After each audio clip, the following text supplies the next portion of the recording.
बखरी के तुमानार बरोबर मन झुमरे। पहरी के पाके चार रेले जालानी देबे।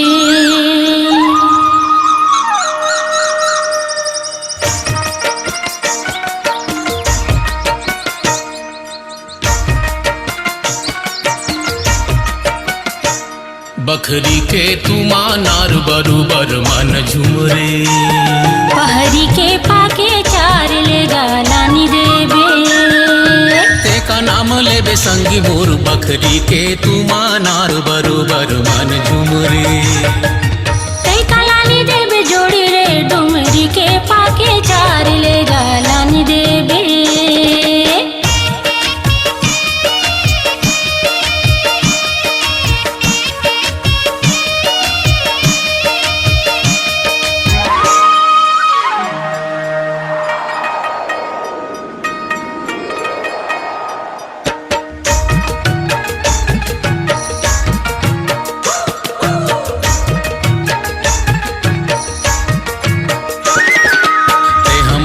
जमाना पाछू रे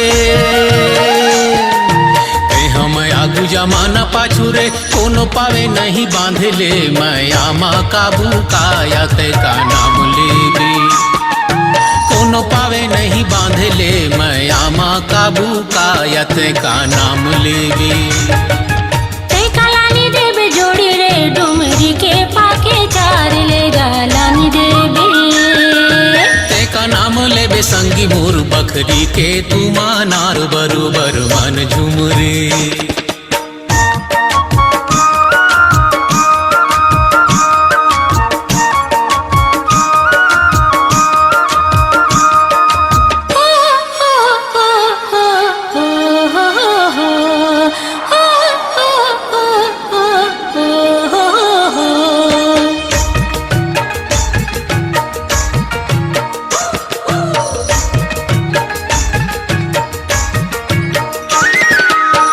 के गढ़ती को वाके फरती, महुआ के गढ़ती को वाके फरती। फागुन लागे राजा मोरा जाबे जला धीर ते कालानी देबे। फागुन लागे राजा मोरा जाबे जला धीर ते कालानी देबे। तेका नाम लेबे संगी मोर बखरी के तुमानार बरोबर मन झुमरे। जोड़ी रे डुमरी के पाके चार ले जालानी देबे।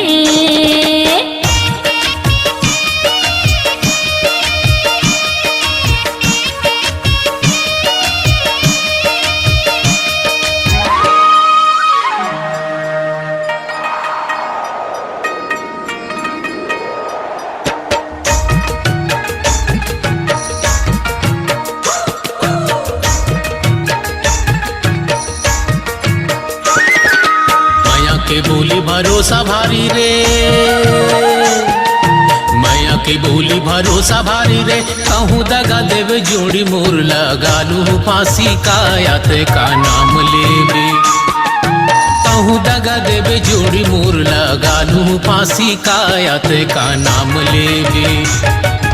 तेका लानी देबे जोड़ी रे डुमरी के पाके चार ले जालानी देबे। तेका नाम लेबे संगी मोर बखरी के तुमानार बरोबर मन झुमरे।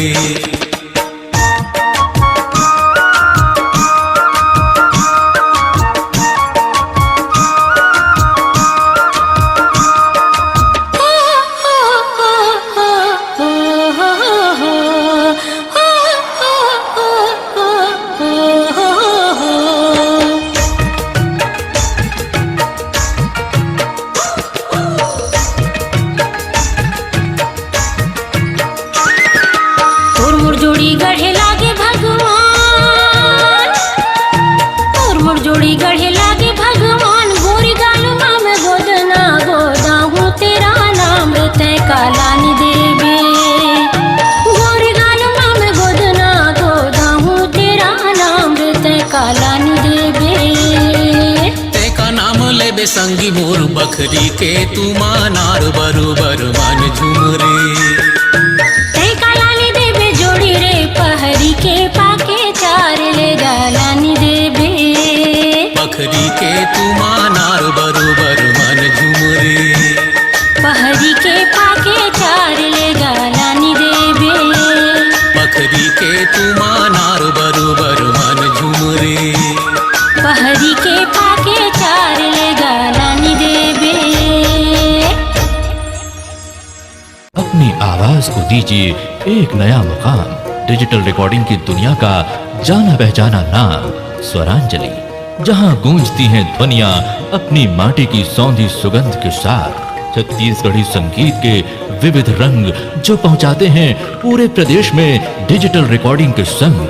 स्वरांजलि स्टूडियो, नेमीचंद गली नंबर 2, गंजपारा, रायपुर।